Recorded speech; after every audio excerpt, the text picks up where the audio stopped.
Hi and good morning. We're here with Teila Willaims, Creative Director for IO Creative Ventures. Hi Teila, and thank you for being a part of Gine On magazine. Thank you for having me. Your company is fairly new, especially to some of our readers. Could you tell us more about your company? Well, IO Creative Ventures is a creative arts company. What we do, we focus on entertainment production. So whether you're an artist or you have a corporate event or a hotel, we provide you with entertainment.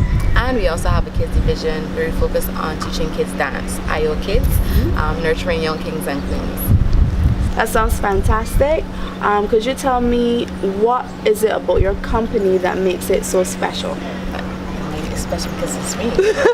I mean, to me, what makes it special is, yes, my passion to the arts itself in terms of dance and theater.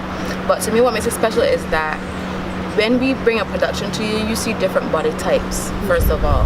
And when you watch something as an audience, you want to be relatable. You want to have it be relatable to you. And I think seeing different body types, especially full figure girls, you know, you tend to relate, and it's you feel a lot more comfortable. That's, to me, that's one of the many things that we offer that makes the company very different. And also with the kids, we tend to focus on self-love a lot. You know, and we let them know that, because the slogan being nurturing young kings and queens, you know, letting them know that they're young kings, they're young queens, you know, and we focus on meditation after class, you know, and try to create a family. You mentioned full-figured girls as being a part of your dance company. I know that in the Caribbean, women are exotic and you look quote-unquote different to the average European structured woman. In our Barbadian community, there's a lot of thick-bodied, full-figured women from different dance companies as well as your own. Do you find any resistance in terms of different companies saying we don't want that type of body for our show or for our event? Not even companies, people generally. Yeah, you get that a lot. And it's still a fighting battle, to be honest. And to me, for the future, what I'm going to try to push is to really push the body activism in terms of having full-figured women dancing, modeling. Because at the end of the day, you're still people. And even me personally, for my personal journey, you know, you're shut down because you're big. And it's not because you can't move, but it's because you have size. There are artists that require not to have big people on stage with them, you know, a company. So it's a fighting battle. It is a fighting battle. How do you see your business being a part of children's development? Well, for me, I think IO Creative Ventures, along with IO Kids, we will play a major part in children's development. And I say that because outside of dance, what I try to do with the kids, I take them to the homes, you know, so that they can understand the meaning of giving and receiving and appreciation. I try to do things with them as a family. We do have our own little parties and stuff. People might say that's the same thing, but the company is still very small, so it's very close-knit at the same time. In the future, I'm going to try to do things like reading lessons with them and helping them with their classes. So, I mean, to me, I just don't see it as a dance company in terms of you just come in and saying 5, 6, 7, 8. You know, when we start a class, I always ask them, how was school? How was your week at school? You know, try to really communicate with them and help them to understand life too in general. Okay, so I see that you have traveled to Trinidad a couple of weeks ago. It was all over social media. How did that project play a role in your company's development? That was like a pilot project, honestly, and it was received really well in Trinidad, better than I even thought. We actually had more schools line up, but because we went in Carnival week, Trinity's got a real pump.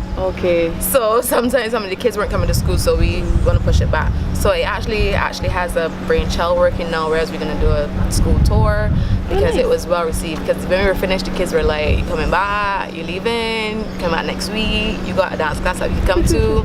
So to me, that made me feel really good, because it was teenagers. And when I went in, I was like, dealing with teenagers, you are never sure. I mean, kids in the whole, but teenagers, you never sure, especially how they, you know, react to different things. So it was really good in terms of having it as a pilot project and to see where the kids are at and the arts and the level of arts in Trinidad. So I just want to expand that, and we're going to go down and take over Trinidad.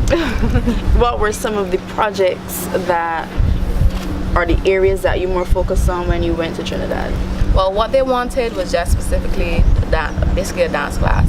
But the school has their own drummers. Okay. So they drummed for the class, which was excellent for them because they don't usually have that experience. So they had their own session as opposed to the dance session. So to me, seeing that, especially having young men do that, and they weren't hesitant about it, they wanted to do it, and they were very thankful after. They were like, thank you for coming and doing it, because they don't get to do it often. Okay. So that made me feel good, to be honest. It made me feel really good to see it. And the space that we had to teach in was like a courtyard, so the whole school basically was washing. Do you see a difference in culture in terms of receptiveness between Trinidad and Barbados, or is just teenagers who just wanted to dance? Yeah, it was different. Yes, you had the hesitancy at first, but they were really enthusiastic. Okay. I mean, some kids here are too, but I think our culture is different. And I think because I was using music that was relatable to them, their own music and their drums, and having drummers not from outside, but drummers from the school, you know, they were really enthusiastic, because I don't think it's something that they get or they receive. They really hold their culture close to them. And we did like a Afro soca kind of vibe class. So it was very relatable. Right, so we've heard so much about your company, your travels, and you know, your startup and what your company really means to you. My last question for you would be, as you look towards the future, what is your vision for your company and by extension for yourself? Well, for myself, anybody that knows me know that I want to go to Africa. Ooh. Yeah, and so I don't know what path that would take me to be honest. I just being open from that point of view. And for me too, also, I just want to travel the world and do what I love, and under the company brand, under the company name. So I am not limiting myself to Barbados at all. Hopefully producing and think for Usher or somebody, you know. I just looking past the stars, to be honest, as it relates to me personally. The company, I am the company, so like wherever I go, the company's, you know, coming along with me. Exactly. So I just see, you know, divisions within Barbados, within Trinidad, within Jamaica, and extension internationally, you know, and growing the arts, and especially for the kids, growing the kids. This is a little sneak peek, I guess I don't mind saying it, but I'm actually going to start focusing on autism for kids, dance autism for kids.